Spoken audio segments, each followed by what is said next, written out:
Salut les investisseurs malins, j'espère que tu vas bien. Aujourd'hui, on analyse Topeasy en levée de fonds sur SoWeFund. On démarre tout de suite. Je suis sur le site de SoWeFund, je suis armé de mes critères d'investissement gagnants. Si tu connais pas mes critères, tu peux télécharger le document complet gratuitement dans la description de la vidéo juste en dessous pour savoir de quoi je parle. Tu peux mettre la vidéo sur pause, aller consulter ça. Ça te permettra d'investir. Tu peux garder le document pour tes prochains investissements, pour analyser tes startups. Et puis bien sûr, tu peux t'abonner à la chaîne YouTube pour voir les analyses aussi de tes prochains investissements. Donc, Topeasy, c'est le premier abonnement au dépannage au domicile. Donc c'est une boîte toute jeune créée en 2021 et donc c'est un service où tu payes un abonnement et si tu as besoin d'un dépannage, donc il y a électricité, électroménager, informatique, etc. Et ben ils viennent chez toi et ils te dépannent. Intéressant, donc c'est assez novateur. Comme ça, d'entrée de jeu d'instinct, qu'est-ce qu'on peut dire? On peut dire qu'il y a un marché, hein, ça c'est certain. D'ailleurs, avec le vieillissement de la population, il y a un marché qui va probablement augmenter. Donc ça, sauf que je l'ai mis en marge, voilà. Ça, je fais déjà n'importe quoi. Avec le vieillissement de la population, voilà. Est-ce qu'il y a un avantage injuste? Pour moi, aujourd'hui, il n'y en a pas, mais on va voir. Ils ont un partenariat avec AXA. Peut-être qu'en fait, c'est un avantage injuste. On va regarder ça. Je vais rien mettre, mais pour l'instant, je suis pas sûr. Qu'est-ce qu'on peut dire d'autre? Il y a une monétisation, puisqu'ils vendent un abonnement, mais quelle est la marge? Puisque si j'ai un abonnement, c'est illimité, mais que je fais appel tous les jours à quelqu'un, la marge doit être négative. On va analyser tout ça en regardant sur la page offre. Donc, les points forts, marché du dépannage à domicile qui pèse 50 milliards, ça c'est un gros marché, il n'y a pas de souci. Ils ont un partenariat stratégique avec le groupe AXA. Alors c'est vrai qu'un partenariat avec AXA, ça peut être dur à répliquer, ça peut être un avantage injuste en soi. On va mettre que c'est un avantage injuste pour l'instant, puis on va essayer de comprendre plus en détail ce que c'est que ce partenariat pour comprendre exactement de quoi il s'agit. Donc, en moins de 2 ans, ils ont un réseau de plus de 15 000 prestataires. Ça aussi, remarque, hein, c'est un... voilà, tu veux recommencer de zéro, bah t'as pas 15 000 prestataires. Eux, ils en ont déjà 15 000. Ils ont été validés et certifiés par AXA. Et donc, à partir de 10 € par mois, l'offre de dépannage. Ok.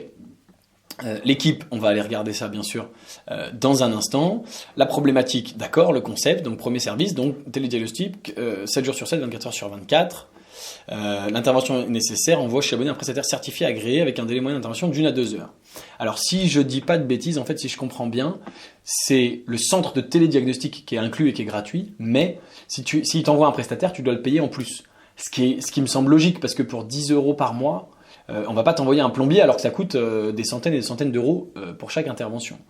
Donc, prend en charge les pièces, le déplacement et la main d'œuvre et éventuellement le relogement temporaire pour les pannes suivantes. Ah si, donc les pièces et la main d'œuvre. Donc c'est fou, tu payes pas ton plombier en fait.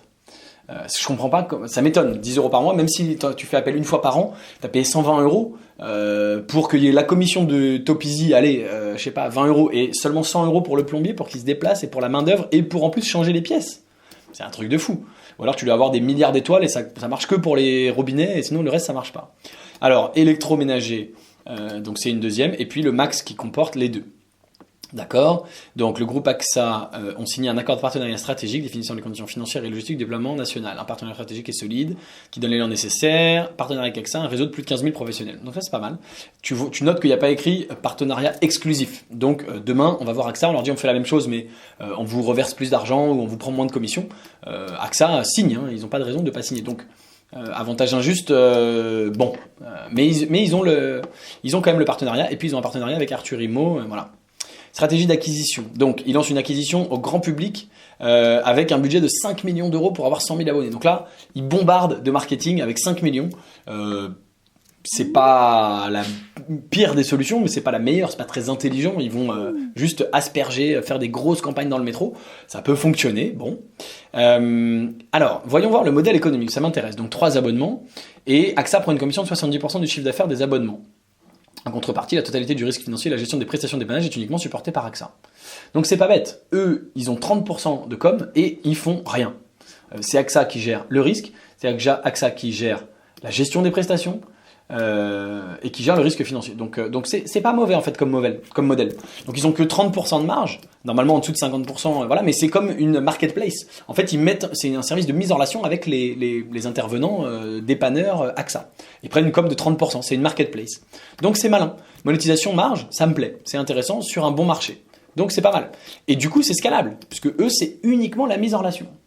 Donc c'est scalable. Donc c'est intelligent la façon dont ils ont construit le truc, c'est intelligent.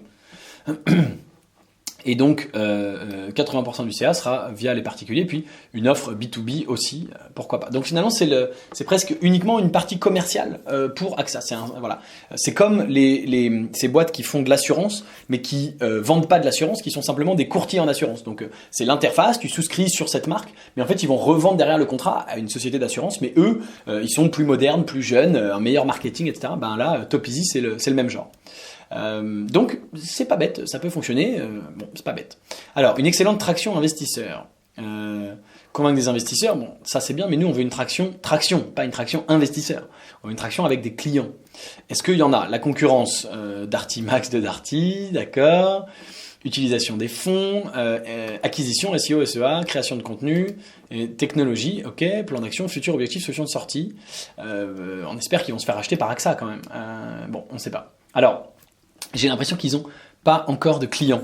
On va voir quand est-ce qu'ils ont lancé. Alors, ici, je reviens en arrière. En parallèle de sa campagne de lancement grand public, la société noue divers partenariats. Donc, il n'y a pas encore de lancement. Hein, si je tape lancer, lancement. TopEasy a pris un lancement marketing commercial sur service national au cours du mois de septembre. Okay. Donc, on a 0 traction. Donc, ça, c'est évidemment embêtant. En tout cas, ça ne rentre pas dans les critères de l'Enis Investissement. On veut une boîte qui a déjà de la traction parce que c'est bien beau tout ça. Moi, instinctivement, en regardant ça, je me dis, bah, ça peut fonctionner, les gens s'abonnent, ils ont des dépanneurs, pourquoi pas? Je pense, si je donne mon avis honnête, que ça peut fonctionner. Mais mon avis honnête, ça sert à rien, il a aucune valeur. Et on s'en fout complètement de mon avis. Ce qui a de la valeur, c'est l'avis des clients. Est-ce que les clients, ils trouvent ça utile? Est-ce que les clients, ils s'abonnent? Est-ce qu'ils auront effectivement 100 000 personnes à la fin de l'année 2022? Bah, on n'en sait rien, puisqu'aujourd'hui, ils en sont à 0. Et donc, ça rentre pas dans les critères d'investissement de Léonis. Aujourd'hui, on peut pas y investir. Alors, on va aller quand même regarder l'équipe pour terminer l'analyse. Donc, on a David, Johan, et alors je sais pas si directeur du développement, je suis pas sûr qu'ils soient cofondateurs. On va aller voir leur profil LinkedIn à tous les trois. Pour mettre une note à l'équipe, on cherche la complémentarité et l'expérience préalable. Et puis, on va aussi regarder bien sûr la valorisation de cette boîte. J'espère qu'elle est valorisée vraiment pas cher, puisque finalement c'est une boîte qui n'est pas encore lancée. Mais je suis pas sûr parce qu'il lève 2 millions, comme on l'a vu ici. Et voilà, ça y est, on a eu le spoiler. Et ça me paraît quand même assez élevé. On va y revenir. Alors, David, il est CEO fondateur pendant 8 ans de Luxsat International. Et directeur général de Vinci Media. Donc, super profil, expérience préalable, entrepreneur. Vinci Media, ça n'a rien à voir. Luxsat International. Luxsat International. On va regarder si on arrive à voir ce que c'est en 2 mots. Société.com. Bon, on n'a que société.com. Qu'est-ce que nous dit société.com sur le type d'activité que c'est? Si ça veut bien charger. C'est toujours les aléas du direct, ne t'en fais pas, c'est normal. On va y revenir dans un instant. En attendant, on va aller voir le profil de Johan, agent général d'assurance chez AXA. D'accord, donc en fait, Johan, il serait le cofondateur, il est le président, mais il est aussi, travaille aussi chez AXA. Agent général d'assurance, AXA, Nidam et associé. Donc Nidam, tu vois que c'est son nom, Johan Nidam, donc c'est probablement région de Nice. Donc c'est probablement un franchisé AXA. Tu sais qu'AXA fonctionne par réseau de franchise. Très vraisemblablement un franchisé AXA qui se lance en association avec David, ancien entrepreneur. Enfin, d'ailleurs, il a en photo ici de couverture David, voilà Nice, tu vois, il est lui aussi à Nice vraisemblablement. Donc c'est probablement un projet qui est géré depuis Nice, il n'y a pas de contre-indication évidemment à ça. Et enfin, on a Harry, alors Harry TopEasy, Chief Executing Officer, donc CEO, mais est-ce qu'il est cofondateur? Bah, c'est possible, vu qu'il est CEO, mais on ne sait pas trop, 27 relations, il n'utilise pas beaucoup LinkedIn. C'est une boîte qui est... Mais tu vois, lui, ça fait que 9 mois, alors que David, ça fait 2 ans et 8 mois, et Johan, Johan, il n'y a rien, on ne sait pas. Voilà. Mais la boîte a 2 ans, et Harry, il aurait rejoint plus tard en tant que CEO, mais du coup, lui, il a son agence AXA à gérer, mais pourquoi David n'est pas CEO? Il est aussi CEO, on a 2 CEO. C'est bizarre, c'est pas normal. Bon, c'est pas grave. A priori, au-delà de ça, on a quand même une boîte avec une équipe solide, plusieurs personnes. Alors, je sais pas ce que Johan vient faire là, à part qu'il a aidé à signer le contrat AXA, mais quel est son rôle? Ici, il y a écrit président. Est-ce qu'il va être actif ou pas? Du coup, David aurait créé ça tout seul, puisque Johan n'est pas actif, et Harry arrive 9 mois après. Donc, si David a créé ça tout seul, il a une bonne expérience entrepreneuriale, mais il est tout seul. Nous, on veut des équipes où ils sont au minimum 2. Donc, point d'interrogation sur l'équipe. Il faudrait creuser, poser peut-être un peu plus de questions. Point d'interrogation sur l'équipe. On termine cette analyse. On a déjà vu, tu vois, tous les autres critères. Pas de traction, équipe point d'interrogation. Le reste est vert. Avec la valorisation que tu vois s'afficher ici sur mon écran, qui est pour moi évidemment trop élevé, surtout pour une boîte française. Alors tu sais, moi j'investis beaucoup dans la Silicon Valley, les valorisations dans la Silicon Valley sont plus élevées. On pourrait voir une valorisation comme ça pour une boîte qui n'est pas encore lancée dans la Silicon Valley, mais c'est vrai que les valorisations en France ont eu tendance à monter ces derniers temps, mais là depuis 6 mois, elles ont eu plutôt tendance à baisser. Donc là je trouve que c'est trop élevé pour ce que c'est. Malgré le contrat, et tu vois, sur l'avantage injuste, j'ai été, disons, gentil, parce que c'est un avantage injuste. À part ça, c'est juste une boîte de, voilà, bon, est-ce que quelqu'un d'autre peut re-signer le même contrat avec AXA? Oui, c'est possible. Donc j'ai été gentil, mais enfin j'ai été, voilà, j'ai pas saqué, c'est pas le but du tout d'ailleurs de ces vidéos, du tout. Mais disons que c'est discutable, cet avantage injuste. Et donc, bien sûr, la valorisation, c'est par rapport à l'attraction, à l'avantage injuste, à l'équipe. Et à tout le reste, à tous les autres critères, évidemment. Et donc, je trouve que cette valorisation, elle est évidemment trop élevée. Donc, et ben voilà pour mon analyse de Topeasy. Dis-moi en commentaire si t'es d'accord, pas d'accord, si tu vas investir dans Topeasy ou pas. Si tu veux investir dans des startups dans la Silicon Valley qui répondent à tous ces critères, et à d'autres d'ailleurs, à tous mes critères de Léonis Investissement, eh bien, tu peux rejoindre le club privé Léonis Investissement. Le lien est juste en dessous de la vidéo. Eh bien, on t'accueillera avec grand plaisir. Et donc, si tu veux en savoir plus sur mes critères, tu peux les télécharger juste en dessous. Et puis, tu peux recevoir mon livre gratuitement dont la préface est de Xavier Niel pour, pareil, en savoir plus sur mes critères et comment investir dans les startups avec succès. Je te remercie de m'avoir regardé jusqu'au bout. Si la vidéo t'a plu, aime-la, partage-la, abonne-toi pour rater aucune prochaine analyse. Et je te dis à très bientôt. Ciao, ciao.